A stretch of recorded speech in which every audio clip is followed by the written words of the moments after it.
कैसी हो अम्मा? हाँ मैं ठीक हूँ, आप कैसे बच्चा? बस मैं ठीक हूँ। ये देखो आपके लिए गरम गरम पूरी लाई है, अभी खा लो, आप नाश्ता कर लो, ठीक है? हाँ ठीक है। ठीक है बच्चा तू मेरा कितना ध्यान रखती है बेटा। अच्छा मुझे कोई काम से जाना है तो मैं आती हूँ, फिर आपसे आके मिलती हूँ। खा लेना ये नाश्ता। बेटा संभल के जाना।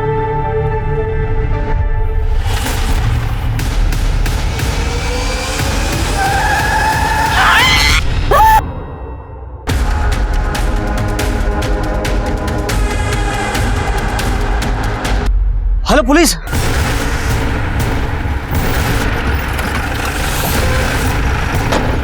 पीछे हो जाइए, पीछे हो जाइए। पूजा जरा चेक करो सर, जरा सामान चेक करो।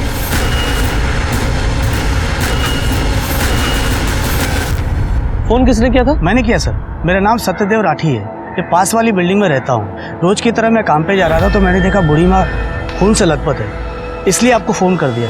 पहचानते हो उन्हें? हाँ, लाल चौक पे रहने वाले हर कोई इन्हें बूढ़ी माँ बुलाते हैं। कोई खाना देता है तो बदले में दुआ देती है। साहब मैंने भी कई बार उन्हें खाना दिया। सर, इसके हाथ पर ये नाम है जानकी। हाँ हो सकता है। तो सामान में भी कुछ नहीं मिला, आईडी प्रूफ वगैरह कुछ भी नहीं। देखो इन जानकी के बारे में कुछ और पता चलता है तो। और पूजा बॉडी को पोस्टमार्टम के लिए भेजा। सर, और शर्मा जरा आसपास चेक करो, कोई सीसीटीवी कैमरा है क्या? सर जानकी की पोस्टमार्टम रिपोर्ट, उसकी मौत 3 जुलाई की सुबह 7 और 9 बजे के बीच हुई है। मौत का कारण एक्सेसिव ब्लीडिंग है और सर मल्टीपल फ्रैक्चर्स भी हैं। कोई सीसीटीवी? सर वो बाईपास रोड था, वहाँ पे कोई सीसीटीवी कैमरा नहीं मिला। सर जानकी पिछले 6 साल से वही रह रही, लेकिन आसपास के लोगों को उसके बारे में कुछ भी नहीं पता। सब लोग उसे बूढ़ी माँ कहते थे और किसी से उसका कोई बैर नहीं था। सर तो फिर ये रैश ड्राइविंग या ड्रिंक एंड ड्राइव का केस हो सकता है। आजकल लोग सुबह भी पीते हैं। हाँ वो तो है, लेकिन सवाल यह है कि उस समय गाड़ी कौन चला रहा था और वो गाड़ी थी किसकी? हमारा फर्ज बनता है कि जानकी को इंसाफ दिलाएं। सर नमस्कार, मैं सोनाली कुलकर्णी क्राइम पेट्रोल सतर्क के इस नए अध्याय में आपका स्वागत करती हूँ। कानून अंधा होता है, सबसे पहले विक्टिम की शिनाख्त, फिर सबूत और गवाह अपराधी तक पहुँचने का जरिया बनते हैं। इसके बावजूद देश भर में हर साल शिनाख्त न होने की वजह से 40,000 से भी ज्यादा लावारिस लाशों को ठिकाने लगाने की जिम्मेदारी पुलिस के सर पर आ जाती है। लेकिन सवाल ये है कि क्या वे सब मरने वाले गुमनामी होते हैं? क्या सचमुच उनमें से किसी के घर पर उसका इंतजार करने वाला कोई नहीं होता? वो क्यों मरा, उसे किसने मारा? ऐसे मामलों में पुलिस को अक्सर मरने वाले के बारे में कुछ खास पता ही नहीं चल पाता। एक्सीडेंट में एक गुमनाम बुजुर्ग महिला शुरुआत में ऐसा ही लग रहा था, लेकिन जब इसकी कड़ियां खुलनी शुरू हुई तो एक घिनौना अपराध उजागर हो गया। एक ऐसा अपराध जिससे हर बाप अपनी बेटी को बचा कर रखना चाहेगा।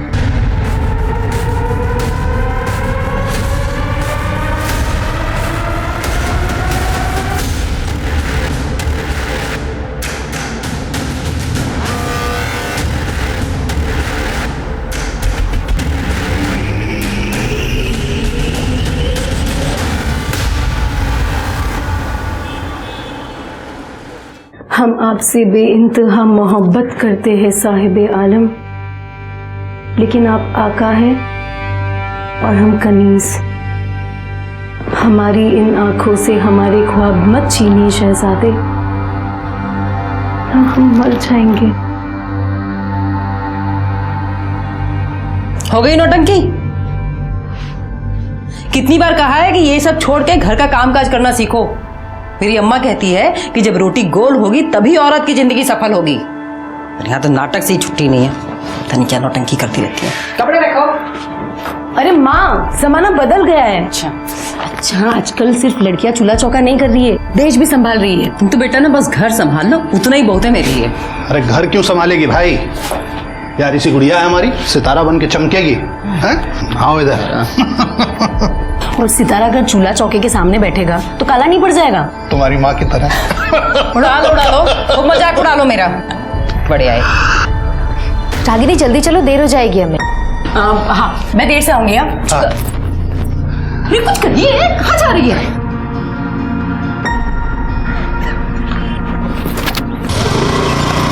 Bye bye. संभल कर जाना। लड़की को ज्यादा छूट दोगे ना तो लोग गाली देंगे। अरे कौन गाली देगा भाई, अब लड़की हमारा नाम रोशन करेगी तब देखना वही लोग ताली भी बजाएंगे।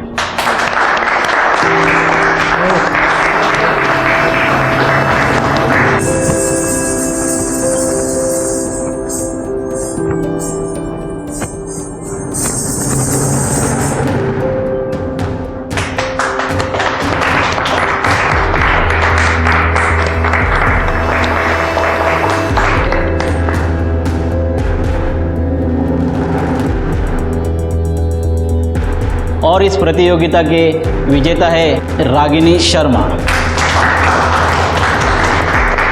और मैं रागिनी जी से अनुरोध करूंगा वो मंच पर आकर अपना पुरस्कार ग्रहण करें।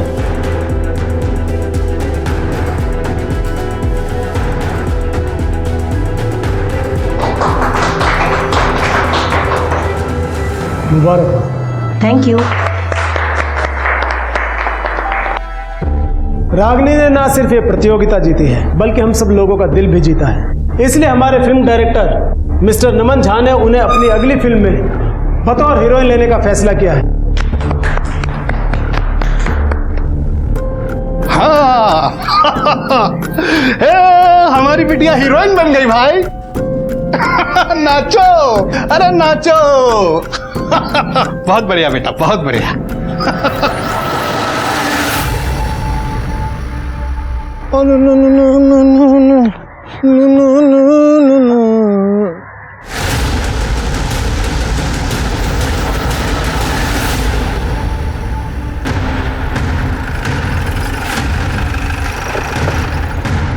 आइए साहब। पूजा जरा चेक करो। सर जरा आसपास चेक करो तुम लोग। इस लड़की की बॉडी का कैसे पता चला?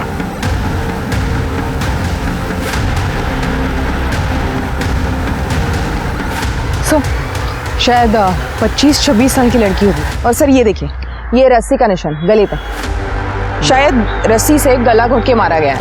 और सर जबरदस्ती का कोई निशान नहीं है, तो शायद इसके साथ रेप नहीं हुआ होगा। जरा आसपास चेक करो, कोई रस्सी वगैरह मिलती है क्या? सर शर्मा, पर एक बात समझ में नहीं आ रही है, इस जंगल में ये अकेली लड़की करने क्या आई होगी और किससे मिलने आई होगी? सर एक चांस ये है कि इसे कहीं और मारा गया है और बॉडी को यहाँ लाके फेंक दिया। हाँ पॉसिबल तो है। सर एक फोन मिला। फोन तो काफी नया लग रहा है, हो सकता है इस लड़की का हो। इसे लैब में भेजो और चेक करो, देखो क्या मिलता है इसमें। सर पूजा बॉडी को पोस्टमार्टम के लिए भेजो। सर सर जो फोन हमें क्राइम सीन से मिला था उसे टेक्निकल टीम ने अनलॉक कर दिया है। वो फोन उसी लड़की का है। लड़की का नाम रागिनी शर्मा है, शांति नगर में उसका घर है। शांति नगर मतलब क्राइम सीन से 6 किलोमीटर होगा।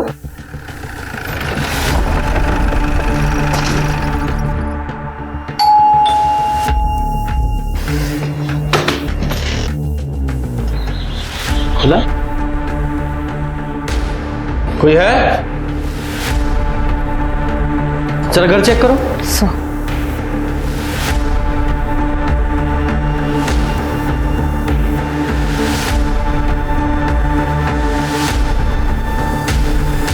सर कोई नहीं है।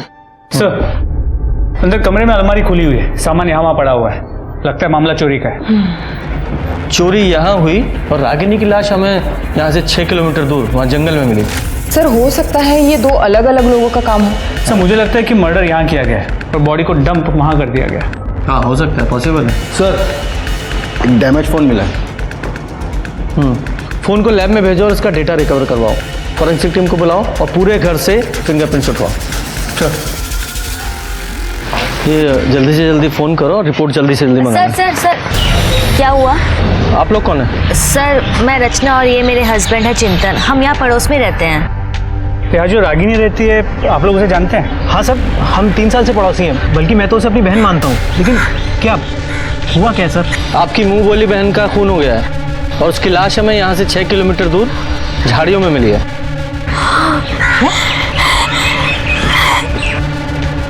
अच्छा एक बात बताइए, आप रागिनी से आखिरी बार कब मिले थे? सर अभी 3 दिन पहले मिले थे। बिना किसी सहारे के तुम अपने पैरों पर खड़ी हो रागिनी, ये हमारे लिए गर्व की बात है। हमें खुशी होगी अगर तुम हमारी पार्टी में महिला विभाग की कार्यकर्ता के रूप में शामिल हो जाओगी। जरूर सरस्वती जी। ये हमारी कार्यकर्ता है सुषमा जी और लता जी, और ये हमारा बेटा लोकेश, और ये हमारी होने वाली बहू अंजलि। हेलो। हाय। और लोकेश की होने वाली पत्नी अंजलि। इनका स्वागत करो। जी मम्मी जी।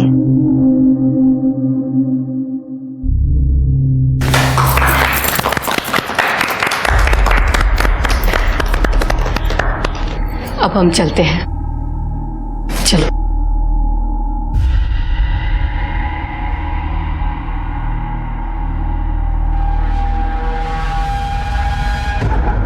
ये सब? ये सरस्वती जी हैं। रागिनी को अपने जन जीवन पार्टी में आने का मौका दे रही हैं। अरे वाह, मुबारक हो। ओ हेलो, कहाँ खोई हुई हो बहना? अरे कुछ नहीं, वो मैंने आपको बताया था ना, वो आदमी जिसके पास मेरे 2 लाख रुपए अटके हुए हैं, वो मुझे परेशान कर रहा है, मेरे पैसे ही नहीं दे रहे। रागिनी को किस बात के पैसे लेने थे? सर, रागिनी फिल्म इंडस्ट्री में काम करती थी। हाँ, शायद शूटिंग के पैसे होंगे। हाँ, जिस आदमी से पैसे लेने थे उसका नाम पता है? हाँ, बबलू। बबलू। अच्छा, रागिनी के साथ इस घर में और कौन रहता है? कोई नहीं सर, रागिनी अकेली रहती थी। उसकी फैमिली नहीं है? नहीं सर, है। उसके मम्मी पापा हैं, वो गाजियाबाद में ही रहते हैं, लेकिन दूसरे घर में। मतलब एक ही शहर में अलग अलग रहते थे? उनकी आपस में कुछ प्रॉब्लम थी क्या? सर हमें नहीं पता सर। ओके, ठीक है। उनका एड्रेस पता है? हाँ। पूजा, एड्रेस ले लो। सर। और शर्मा, इस बबलू का पता लगाओ। सर। नमस्कार इंस्पेक्टर साहब। सर, आप यहाँ? हमें रागिनी की मौत का बहुत दुख है। वो हमारी पार्टी की कार्यकर्ता थी। आप उसके कातिलों को जल्द से जल्द ढूंढिए। अगर इस काम में हमारी किसी भी तरह की मदद की जरूरत हो तो हमें बताइए। जी सर, श्योर। नमस्कार सर। सुनो ना, सर जा रहे हैं हम, अभी बात कर लें क्या? अभी नहीं दोस्तों, बाद में। अभी मौका है हमारे पास, अभी बात कर सकते हैं हम। इतना गर्म माहौल हो रखा है, बाद में आराम से करते हैं ना। रुको।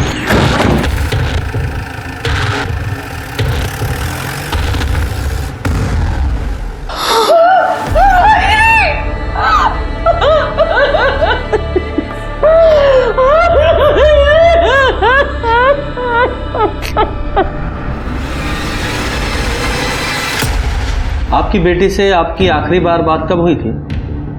2 साल हो गए सर। 2 साल? इतना लंबा टाइम क्यों?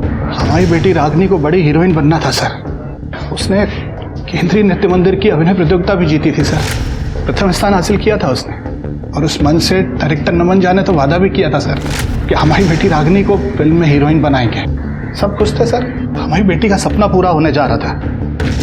तो फिर ऐसा क्या हुआ था कि आप लोगों ने अपनी बेटी से सारे रिश्ते नाते ही तोड़ लिए? नहीं मारना क्या था? नहीं मत कर। क्यों किया? ये सब करने से पहले मर क्यों नहीं गई? बाबा तो राम से दुनिया की परवाह किए बगैर तुझे तेरे सपने पूरे करने की आजादी दी हमने, और बदले में तूने हमको क्या दिया बेटा? वो ठाकुर हमको बोल रहा था कि कैलाश तुम तो बड़ा आदमी बन गए, तुम्हारी बेटी एक रात का 10,000 रुपया लेती है। मन करता है तुमको जान से मार दे। बाबा, आपने मेरे खातिर इस घर को गिरवी रख दिया था। मैं नहीं चाहती थी कि मेरी वजह से आप लोग के सर से ये छत चली जाए। मुझे जो ठीक लगा मैंने किया बाबा। छत चली जाती बेटा तो कोई बात नहीं थी, जी लेते हम बिना छत के, लेकिन बिना इज्जत के कैसे जिएंगे हम? कर दिया पिंडदान तेरा हमने, हमारे लिए मर चुकी है ये। निकल जा इस घर से, निकल जा इस घर से। आपकी बेटी ने समाज में आपकी नाक कटा दी तो आपने उसकी जान ही ले ली। क्या कह रहे हैं सर आप? उसके सपनों में हम भी उसके साथ थे। हम अपनी इकलौती बेटी को कैसे मारेंगे? हमने ऐसा कुछ नहीं किया था सर। ये अलग बात है कि जब से हमने उसे घर से निकाला था उसके बाद हमने उसकी शक्ल नहीं देखी। ठीक है, शक्ल नहीं देखी। अब ये बताइए कि 8 तारीख को आप कहाँ थे? 8 तारीख को हम घर पे ही थे सर। बाहर ज्यादा आना जाना नहीं होता है, तबीयत खराब रहती है आजकल। साहब, आपसे एक विनती है, आप मेरे बेटे के कातिलों को पकड़ना जरूर। जी हमारी बेटी को इंसाफ दिलाइए सर। सर, रागिनी के कॉल रिकॉर्ड्स, इसके मुताबिक उसकी सबसे ज्यादा बातें 2 लोगों से होती थी। एक उसके नेबर रचना और दूसरा बबलू दुबे।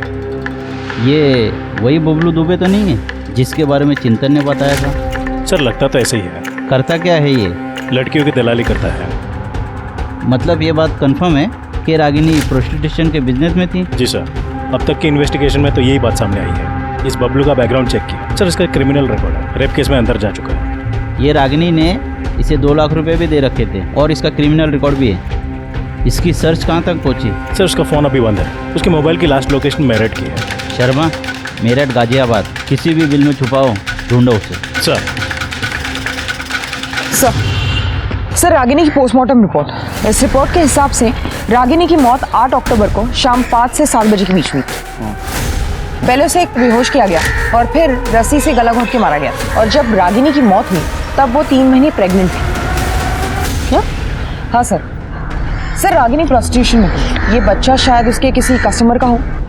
नहीं पूजा, मुझे तो ऐसा नहीं लगता, क्योंकि जो भी औरतें इस प्रोस्टिट्यूशन के बिजनेस में होती हैं वह सतर्क होती हैं, सेफ्टी का ध्यान रखती हैं। ऐसा हो सकता है कि रागिनी का कोई बॉयफ्रेंड हो, वो उससे प्रेग्नेंट हुई हो और फिर रागिनी ने शादी के लिए उस बॉयफ्रेंड पर दबाव डाला, उसने इनकार किया और मार डाला। सर हो सकता है उसका कोई रेगुलर कस्टमर हो, ये बच्चा उसी का हो और ये रागिनी उस कस्टमर को ब्लैकमेल कर रही हो, इसलिए उसने रागिनी को मार दिया होगा। अब ये पॉसिबिलिटीज तो बहुत सारी हैं। रागिनी से जुड़े जितने भी लोग हैं सबकी डिटेल्स निकालो और ये चिंतन और रचना, उससे भी पूछताछ करनी है। हो सकता है सर, रागिनी का बॉयफ्रेंड उससे अक्सर मिलने आया करता था। लंबा चौड़ा लड़का था, करीब 6 फीट का, बाइक से आता था। बाइक का नंबर याद है? नहीं सर, नंबर तो नहीं याद, लेकिन सर वो हेलमेट पहन के आता था और बिना हेलमेट उतारे अंदर चला जाता था। उसके हेलमेट में ना कुछ स्टिकर सा बना हुआ था, बैलगाड़ी का। बैलगाड़ी? जी, मैंने उससे एक बार पूछा भी था।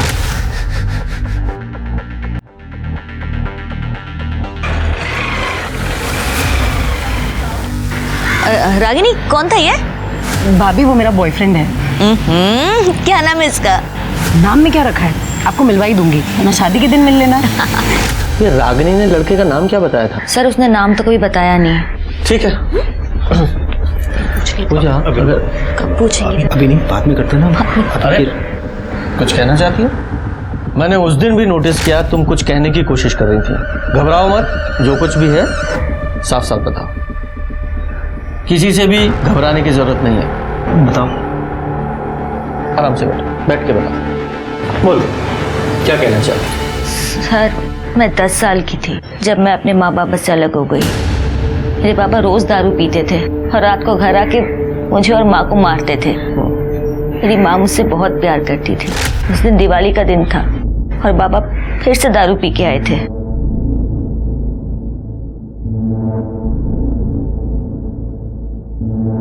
रचना, रचना बेटा, एक काम कर, तू चाचा के घर चली जा और आज रात वहीं रुकना, ठीक है? मैं कल सवेरे तुझे खुद लेने आ जाऊंगी। अक्का लेके नहीं, उनकी बेटी को यहाँ भेज दिया। मैंने कोई ठेका लेके रखा है क्या सबको खिलाने का? धीरे बोलो, धीरे, बच्चे यहीं पे हैं, सुन लेंगे तो उनपे क्या असर पड़ेगा। और वैसे भी भैया की बेटी है वो। भैया की बेटी है तो क्या मैं डरती हूँ? भैया की बेटी है तो उनको बोलो उनकी बेटी को खिलाए। एक तो घर में मिठाई कम आती है, तो मैं अपनी बेटी को खिलाऊं या फिर उनकी बेटी को? हाँ देखो, आज के आज इसको यहाँ से भगा दो, समझे? मैं वहां से निकली और रोते रोते एक टेम्पो में जाके सो गई। जब आँख खुली तो मैं दिल्ली में थी। मैं बहुत डर गई थी। वहाँ मैंने एक आदमी को बोला कि मैं कानपुर से हूँ, तो उसने मुझे एक ट्रेन में बिठा दिया। स्टेशन पहुँची तो मैं पटना में थी। वहाँ एक आदमी मुझे अपने घर ले गया और अपनी फैमिली के साथ मुझे नौकरानी बना के रखने लगा। फिर एक दिन मुझे वहाँ से भी निकाल दिया। वहाँ से निकल के फिर एक NGO में गई। वहाँ मैंने 12th तक पढ़ाई की और ये मुझे वहीं मिले थे। हम लोगों ने शादी कर ली। लेकिन सर, मुझे मेरी माँ की बहुत याद आती है। मुझे ऐसा लगता है कि मेरी माँ मुझे ढूंढ रही है। तो फिर तुमने अपने माँ बाप को ढूंढने की कोशिश क्यों नहीं की? मैडम, मुझे मेरा घर नहीं याद।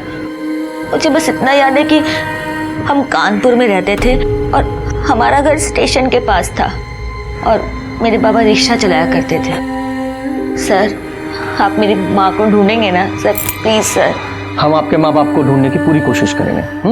आप बिल्कुल चिंता मत कीजिए, रिलैक्स। पूजा, एक टीम इनकी फैमिली को ढूंढने के लिए लगाओ। जी सर। सर एक मिनट। हेलो सर, बबलू का पता चल गया है। वो मेरठ में प्लाजा लॉज में रुका हुआ है। सब आपने मुझे मुंह बंद रखने के लिए कहा था, तो पैसों का वजन भी ज्यादा होना चाहिए ना। अब पुलिस मुझे कुत्ते की तरह ढूंढ रही है। अगर मैं पकड़ा गया तो सब कुछ उल्टी कर दूंगा।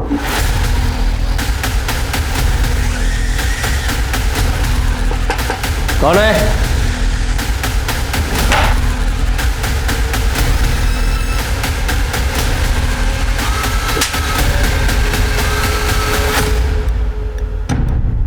रागिनी को क्यों मारा? सब मैंने नहीं मारा रागिनी को। सब मैं क्यों? जिस दिन रागिनी का कत्ल हुआ तूने से फोन किया था ना, 2 लाख रुपए तूने देने थे ना उसके, वो रुपए ना देने पड़े इसलिए फोन किया, बुलाकर मार डाला उसे। साहब, रागिनी मेरे लिए सोने का अंडा देने वाली मुर्गी थी साहब। हर महीने लाख रुपए कमाता था उससे साहब मैं। उसके मरने का सबसे ज्यादा नुकसान मुझे हुआ है साहब। मैं क्यों मारूंगा उसे? तो फिर उसके पैसे क्यों नहीं लौटाए? कैसे लौटाता साहब? पिछले 8 महीने से वो काम नहीं कर रही थी। अगर वो काम कर रही होती ना तो सूद समेत वापस कर देता पैसा। पिछले 8 महीने से काम नहीं कर रही थी क्यों? साहब, हो सकता है किसी लड़के के प्यार में पड़ी हो। हमारी लाइन में होता है साहब ये सब। जो वो पिछले 8 महीने से काम ही नहीं कर रही थी तो तूने फोन क्यों किया उसे? सब रागिनी के लिए कस्टमर की पर्सनल डिमांड आई थी साहब, और पैसे भी अच्छे मिल रहे थे इसलिए फोन करना पड़ा साहब। अरे रागिनी को छोड़ो साहब, मेरे पास एक से एक लड़कियां हैं, उससे भी अच्छी देता हूँ आपको। रागिनी चाहिए, कर सकता है तो बोल। कोशिश करता हूँ साहब, लेकिन पैसे ज़्यादा लगेंगे। हाँ, पैसा जितना तू बोले फिर हो जाएगा काम। साहब, मुझे मालूम था कि वो मना ही करने वाली है, लेकिन साहब फिर भी मैंने उससे फ़ोन किया। देख बबलू, मैंने पहले ही बोला मैंने काम छोड़ दिया है। अरे एक रात का 2 लाख रुपए दे रहा है। ठीक है, हाँ बोल दे। कितने बजे जाना है? सब 5 बजे रागिनी पिकअप पॉइंट पे मिलने वाली थी। वहाँ से वो कस्टमर के साथ आगे जाने वाली थी साहब। रागिनी ने हाँ बोला और मैंने उनकी बुकिंग होटल डीसेंट में करवा दी थी साहब। कस्टमर कौन था? कस्टमर का नाम तो नहीं मालूम साहब, लेकिन नंबर मालूम है साहब। शर्मा, इससे नंबर लो उस कस्टमर का, पता लगाओ कौन है वो। सर। तू ध्यान रखना, फिलहाल तुझे छोड़ रहा हूँ, लेकिन तू हमारे रडार पर है। शहर के बाहर एक कदम भी रखा ना तो ऐसा केस लगाऊंगा, जिंदगी भर जेल में सड़ेगा तू। आई बात समझ में? ठीक है शर्मा, इस बबलू ने अभी हमें पूरी जानकारी नहीं दी है, जरा उस पर नज़र रखो, क्योंकि इसकी एक्टिविटी हमें कातिल तक पहुंचा सकती है। सर। और एक बात, इस बबलू से ना एक रागिनी के जितने भी कस्टमर थे सबकी एक लिस्ट ले लो और सबसे बात करके देखो। और वो डिलाइट होटल जहाँ ये रागिनी अपने कस्टमर के साथ जाती थी वहाँ से CCTV फुटेज मंगाओ और चेक करो कि कौन कौन से ऐसे रेगुलर कस्टमर थे जो उसके साथ वहाँ जाते थे। चेक करता हूँ। हाँ ना, जरूर। शर्मा, जब भी इस रोड से गुजरता हूँ मुझे वो बुढ़िया माँ थी ना जानकी, उसका वो दर्दनाक हादसा याद आता है। हमें उस केस को कोल्ड केस बना के नहीं रखना है। तुमने बताया था ना उस केस का एक चश्मदीद गवाह, वो लड़का जो फील बेचता था, वो तब से गायब है। पता लगाओ कहाँ है वो? सर, खबरियों ने बताया कि उसे MG रोड पे देखा गया है। MG रोड पे? जरा ढूंढो उसे। सर, जो नंबर बबलू ने बताया था वो इसका है। नाम क्या है तुम्हारा? बाकेला चौधरी। 8 तारीख को मेरा मोबाइल चोरी हुआ था सर, और मैंने कंप्लेंट भी लिखाई थी। ठीक है, तुम जाओ। सर, मैंने होटल डीसेंट में पूछताछ की। 8 तारीख को रागिनी की बुकिंग तो थी, लेकिन वो वहां पहुंची ही नहीं। CCTV footage. सर, ये आदमी देखिए, ये आदमी हर 2 दिन में रागिनी के साथ देखा गया। सर, बबलू ने बताया था कि ये कस्टमर हर दूसरे दिन रागिनी के लिए कॉल करता है। सर, रागिनी ने काम तो बंद कर दिया था, फिर भी ये कॉल करता था। नाम क्या है इसका? आकाश अवस्थी। बुलाओ इसमें। सर। और सुनो, रचना को भी बुलाओ। सर। ये बता, रागिनी को क्यों मारा? मैंने? हाँ, तूने। पहले तूने उसे प्रेग्नेंट किया, जब उसने शादी के लिए दबाव डाला और बच्चा अपनाने के लिए कहा तो मार डाला उसे। मेरा बच्चा? सर, माना मैं उससे रेगुलर मिलने जाता था, लेकिन सर मैंने कभी उसे हाथ भी नहीं लगाया। बेवकूफ समझता है हमें? सर, मैं सच कह रहा हूँ। सर दरअसल मैं इंदौर का रहने वाला हूँ, इसलिए ना यहाँ कोई दोस्त है ना कोई पहचान वाला, बस एक रागिनी थी जिससे बात करके अच्छा लगता था। अगर आप हमें पसंद नहीं करते हो तो हम यहाँ क्यों आते हैं? तुम हमें पसंद हो रागिनी, बस औरत का ये रूप हमें पसंद नहीं। असल में बात यह है कि तुम मुझ में एक ग्राहक देखती हो और मैं तुम में एक अच्छा दोस्त। एक आप हो और एक कुछ नहीं, जाने दो। तकदीर में शायद यूं ही जीना लिखा है। अब तो मौत भी बिन बुलाए आएगी। रागिनी बहुत परेशान थी सर, कुछ तो बात थी जो उसे खाए जा रही थी, शायद फंस गई थी जिस्म फरोशी के दलदल में। लेकिन हमें पता चला है कि तू उसके घर भी आता जाता था। नहीं सर, मैं कभी उसके घर नहीं गया, मेरे पास तो उसका फ़ोन नंबर तक नहीं है, तो घर का पता मुझे कैसे मालूम होगा? मैं तो हमेशा उसे बबलू के थ्रू ही मिला हूँ। पूजा, हाँ तुम मिस्टर आकाश अवस्थी इस हेलमेट को पहचानते हो? तुम्हारा है ना? नहीं सर। पहनो इसे।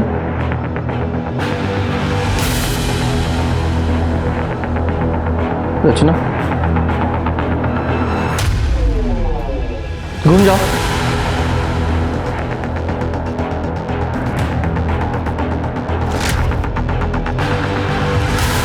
वहां तक जाओ और वापस आओ। वापस आओ।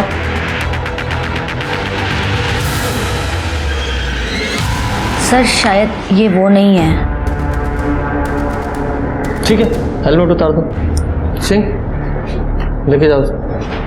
जी सर। और हाँ, बिना बताए शहर छोड़ के नहीं जाओगे तुम। जी सर। सर मेरी माँ का कुछ पता चला क्या?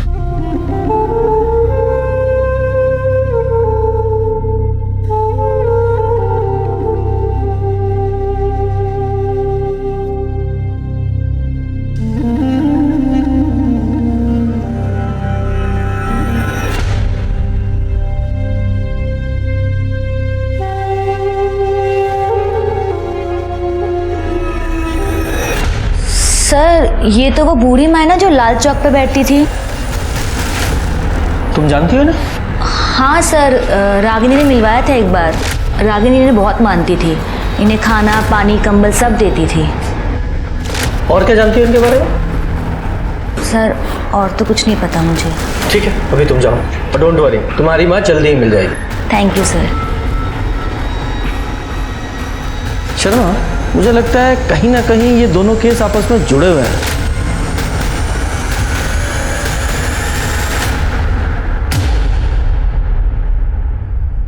हर मुमकिन कोशिश के बावजूद असली कातिल पुलिस के हाथ नहीं आ रहा था। 3 महीने पहले जिस रागिनी उस बूढ़ी माँ की हर तरह से सेवा करती आई थी, तो क्या जानकी के साथ हुए हादसे की कोई कड़ी रागिनी मर्डर से भी जुड़ी हुई थी? रागिनी के मर्डर के 2 हफ्ते बाद भी हत्यारा पुलिस की गिरफ्त से कोसों दूर था। फिर एक दिन पुलिस के हाथ एक ऐसा पुख्ता सबूत लग गया जो कि इस केस में एक नया मोड़ ले आया। सर, रागिनी के घर से जो फोन मिला था उसका डेटा रिकवर हो गया। ये देखिए।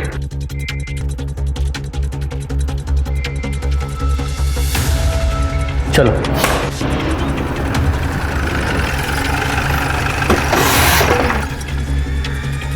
ये देखिए सर।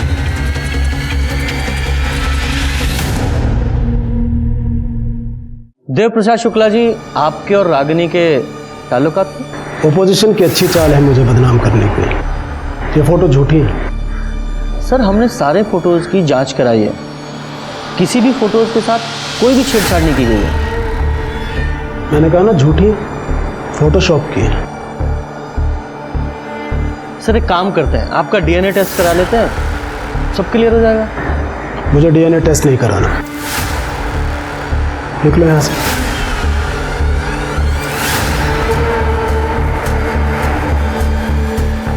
हाँ इंस्पेक्टर, तुमने वो हाथी और चींटी वाली कहानी सुनी है ना? चींटी अपने दायरे में ही रहे तो अच्छी है।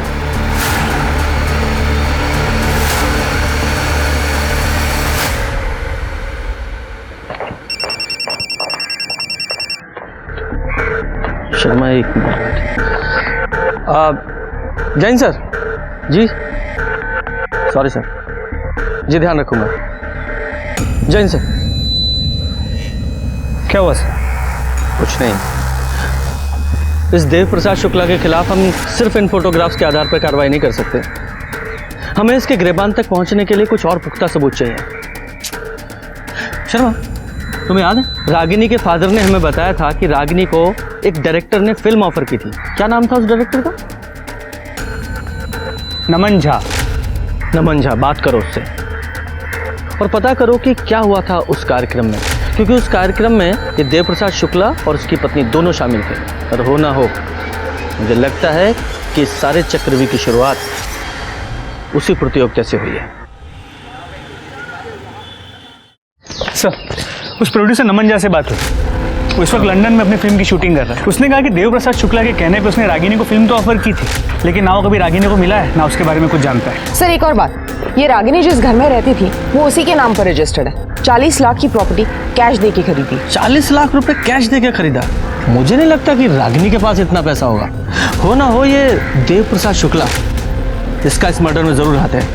ये देव प्रसाद शुक्ला और उसके आदमियों पर नजर रखो और साथ ही साथ बबलू पे। एक मिनट सर। हेलो, ठीक है, मैं पहुंचती हूँ। सर कानपुर में रचना की माँ जिस मोहल्ले में रहती थी उसका पता चल गया। वेरी गुड, काम करो, तुम वहां के लिए निकलो। सर। और शर्मा, तुम ये बबलू पर नजर रखो। सर। पुलिस हर मुमकिन कोशिश कर रही थी, लेकिन एक तरफ रचना की मां को ढूंढना आसान नहीं था, तो दूसरी तरफ रागिनी मर्डर केस में भी पुलिस कई अनसुलझे सवालों से जूझ रही थी। रागिनी के घर आने वाला उसका बॉयफ्रेंड आखिर कौन था? देव प्रसाद शुक्ला के साथ रागिनी के क्या संबंध थे? और सबसे बड़ा सवाल, रागिनी जिस्म फरोशी के उस जाल में आखिर कैसे फंसी? ये लो, ये पिटीशन है, साइन करा देना। सर, हमने सभी सस्पेक्ट्स पे नजर रखी थी। सर ये कुछ फुटेजेस देखिए। सर ये आजाद नगर के पार्किंग लॉट की फुटेज है। यहाँ पर बबलू, ये देखिए, इससे पैसे ले रहा है और पैसे लेके चला गया। पर सर यही आदमी रागिनी के मर्डर से एक दिन पहले उसके घर के आसपास मंडराता हुआ नजर आ रहा है। ये तो देव प्रसाद का बॉडीगार्ड है। क्या नाम है इसका? सर ओम प्रकाश। लेके आओ इसे।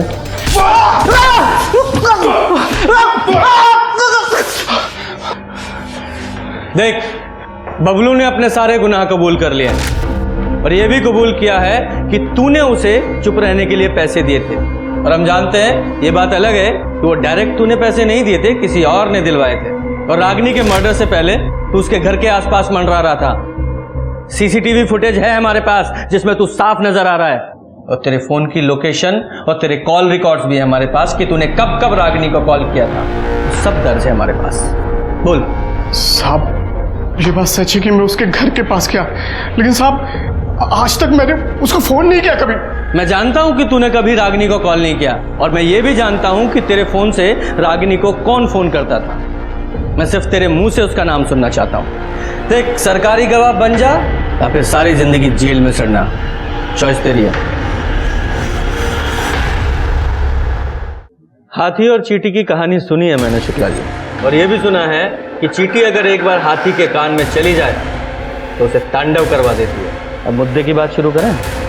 मैंने ही रागिनी को फिल्म दिलाने के लिए नमन से बात की थी। सर, उन्होंने मुझे अपनी फिल्म में हीरोइन बनाने का वादा किया था।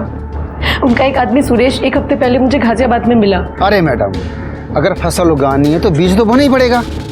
4 लाख रुपए खर्च होंगे, कॉस्ट्यूम का, ऑडिशन का, पोर्टफोलियो का, शोरील का। मैडम बहुत पैसा खर्च होता है, काम निकालने, चाय पानी सब करना पड़ता है। अब जब 4 लाख रुपए इकट्ठे हो जाए ना, मुझे फोन कर देना। पर इतना श्योर है कि काम दिलाने की गारंटी मेरी है। मेरे बाबा ने 4 लाख रुपए ब्याज पे लिए थे और वो सारे रुपए मैंने सुरेश को दे दिए। अब 4 दिन से वो मेरा फोन नहीं उठा रहा है। मुझे समझ में नहीं आ रहा है अब मैं क्या करूं, क्या बोलूं बाबा को।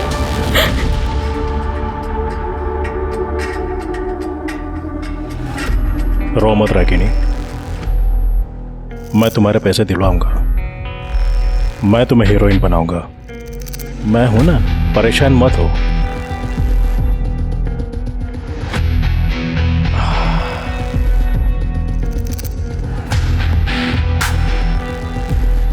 मैं नमन से बात कर लूंगा, तुम्हें तुम्हारे पैसे मिल जाएंगे। बस एक बात याद रखना, मैं तुम्हारे लिए कुछ भी कर सकता हूँ। और ये सुरेश कौन है?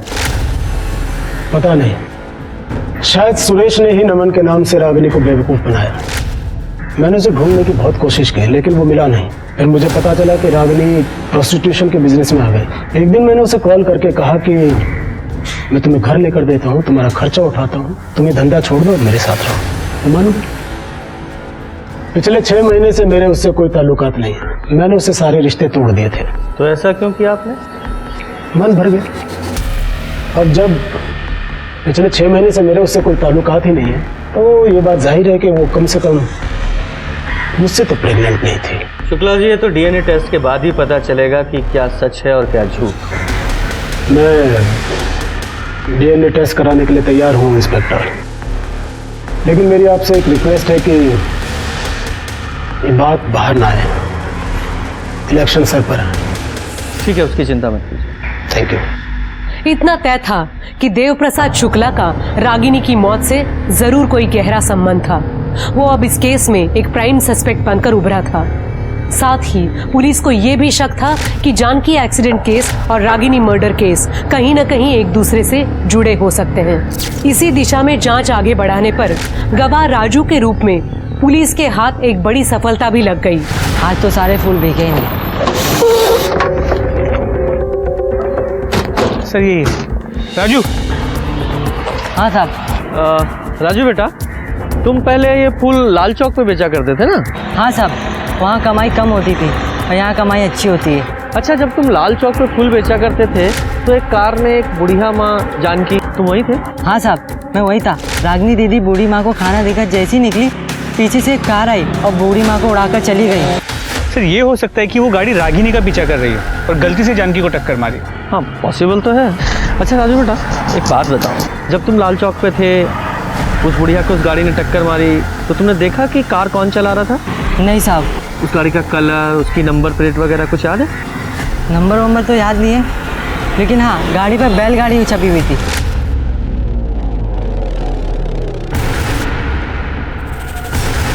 शर्मा, ये दोनों केस एक दूसरे से जुड़े हुए हैं।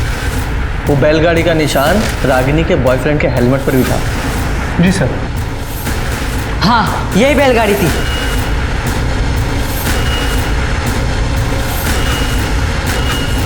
यही बैलगाड़ी थी ऐसी? हाँ साहब, यही बैलगाड़ी छपी थी उस गाड़ी पर। बैठो चाय पे। सीसीटीवी खंगालो, सारा नाकाबंदी करो, कुछ भी करो। I want that car any how. Sir DNA report पढ़ो। सर रिपोर्ट के हिसाब से देव प्रसाद का डीएनए रागिनी के बच्चे के डीएनए से मैच करता है, लेकिन सिर्फ 25%। मतलब वो देव प्रसाद नहीं है, उसका भाई या बेटा है। लेकिन सर देव प्रसाद का कोई भाई नहीं है।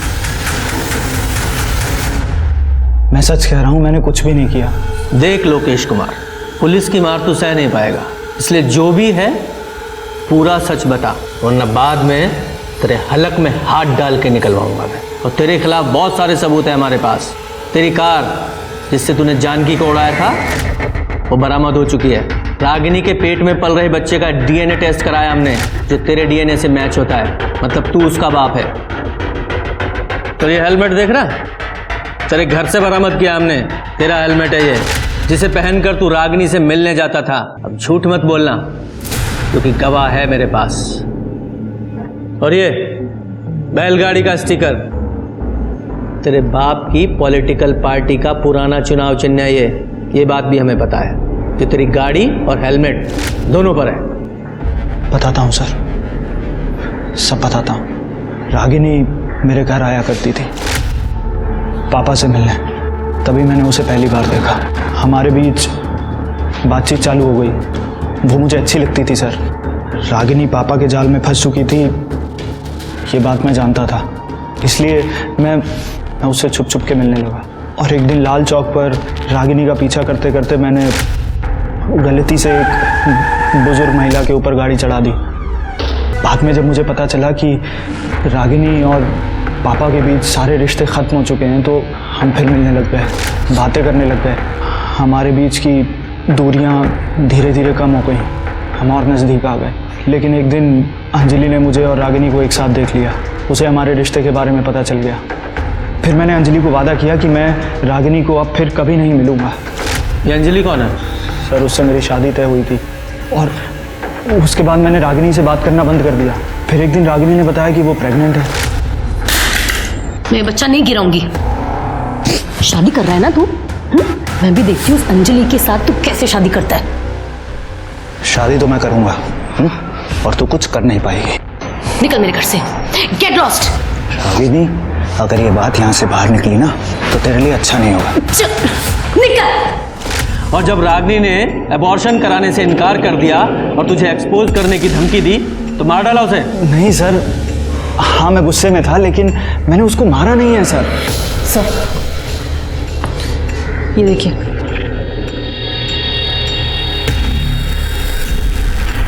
तूने नहीं मारा ना रागिनी को? नहीं सर। तो ये क्या है? रिपोर्ट है ये, इसमें साफ साफ लिखा है तेरी गाड़ी में रागिनी के बाल मिले और फार्म के ट्रेसेस जो रागिनी का गला घोटने से पहले उसे सुंघाया गया था। बोल। सर मेरी गाड़ी है, दो दिन पहले ही वापस आई है, लेकिन ये गाड़ी तो सर वो गाड़ी तो मैंने किसी को दी थी। किसको?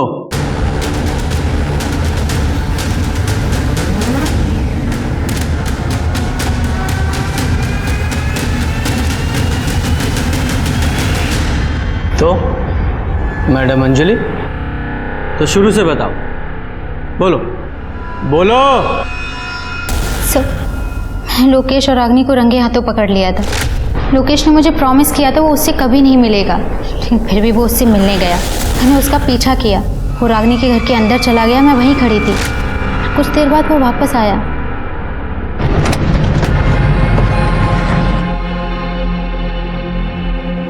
पापा, लोकेश अभी भी रागिनी से मिल रहा है। I want to kill that. Ragini से छुटकारा पाना चाहती हूँ? मैं मदद कर सकता हूँ। कितने पैसे दे पाओगी? जो तुम बोलो। कितने में डील हुई थी? 10 लाख। कौन था वो आदमी? उससे पहले मैंने उसे कभी नहीं देखा था। तुमने उसके साथ 10 लाख रुपए की डील की और तुम्हें पता ही नहीं वो कौन आदमी था? बेवकूफ समझाया मैं? जब डील की थी तब तो शक्ल देखी थी ना? स्केच बनवा सकती हो? जी सर।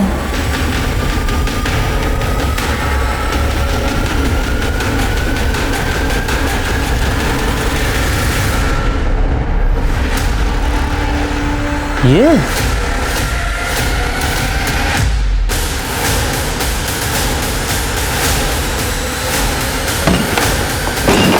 पूरे घर की अच्छे से तलाशी लो, कोई भी कोना छूटना नहीं चाहिए। सर आप लोग यहाँ पर, क्या हुआ है सर? चिंतन कहाँ है? चिंतन तो घर पे नहीं है, लेकिन क्या हुआ? अभी पता चल जाएगा क्या हुआ है।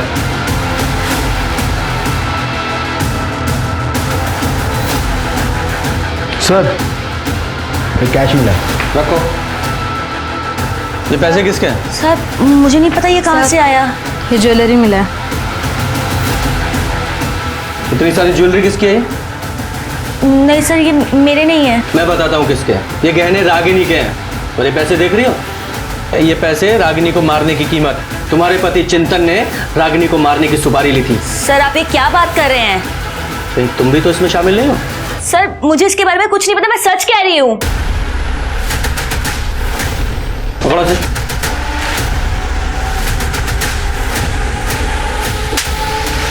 रागिनी को क्यों मारा तूने? तू तो उसे बहन मानता था ना?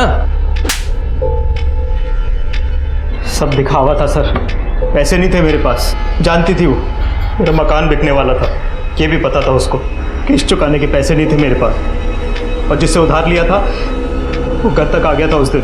सलीम भाई, मैं आपके पैसे पक्के से लौटा दूंगा, मुझे बस थोड़ी और मोहलत दे दो, बस 1 महीना। और अगर 1 महीने बाद भी पैसे नहीं आए तो ये घर तो बिकेगा ही, इसके साथ साथ तू भी दुनिया से उठ जाएगा। भैया ये कौन था? इन्होंने उनसे पैसे लिए थे बिजनेस के लिए।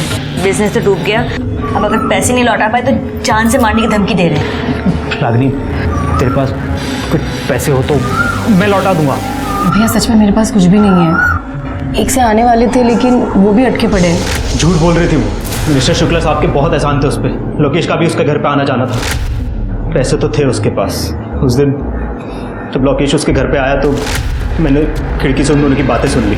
रागिनी के घर से बाहर निकला और अपनी गाड़ी में बैठकर जैसे ही निकला, मुझे अंजलि की आवाज़ सुनाई दी। वो फ़ोन पर रागिनी को मारने की बात कर रही थी।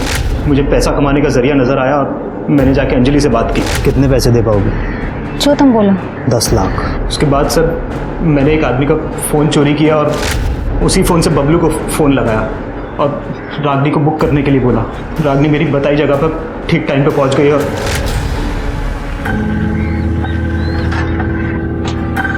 अरे चिंतन भैया, आप लोकेश की गाड़ी में? हाँ, उसी ने भेजा है मुझे। आओ बैठो। ठीक है।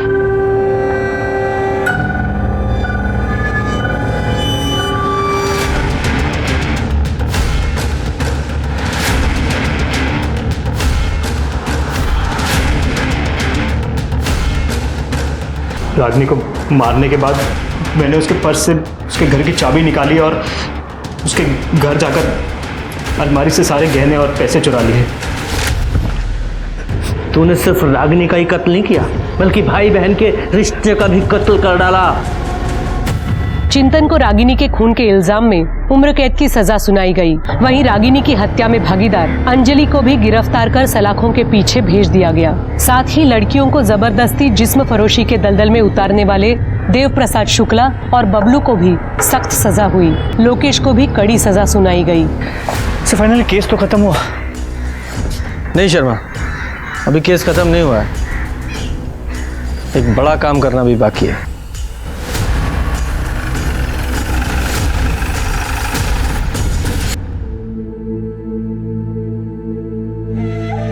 माँ,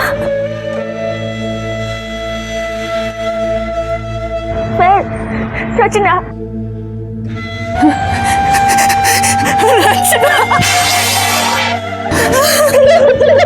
रचना मेरी बच्ची, तू कहाँ चली गई थी रचना? माँ को छोड़ के कहाँ चली गई थी? लड़कियों को भी महत्वाकांक्षा और सपनों के पंख लगाकर उड़ान भरने का उतना ही हक है जितना कि लड़कों का। लेकिन समाज में लड़कियों को अब भी उपयोग और उपभोग की वस्तु समझने वालों की कमी नहीं। ऐसे लोग बड़े शातिर तरीकों से मासूम लड़कियों को लुभाने की कोशिश करते रहते हैं। रागिनी के साथ शुक्ला और बबलू ने यही किया। लेकिन रागिनी की मौत के 3 महीने बाद पुलिस ने न सिर्फ बुजुर्ग महिला की इस मामले में दोषी चिंतन की पत्नी रचना को 20 साल पहले बिछड़ी उसकी मां से मिलाकर मानवता की मिसाल कायम की, जिसके लिए हमारी टीम उन्हें दिल से सलाम करती है। अपनों की बजाय गैरों पर जरूरत से ज्यादा भरोसा कितना खतरनाक साबित हो सकता है, वो रागिनी के केस को देखकर समझा जा सकता है। उसने माँ बाप को छोड़कर जिस चिंतन पर भरोसा किया, उसी ने उसे शर्मसार कर दिया।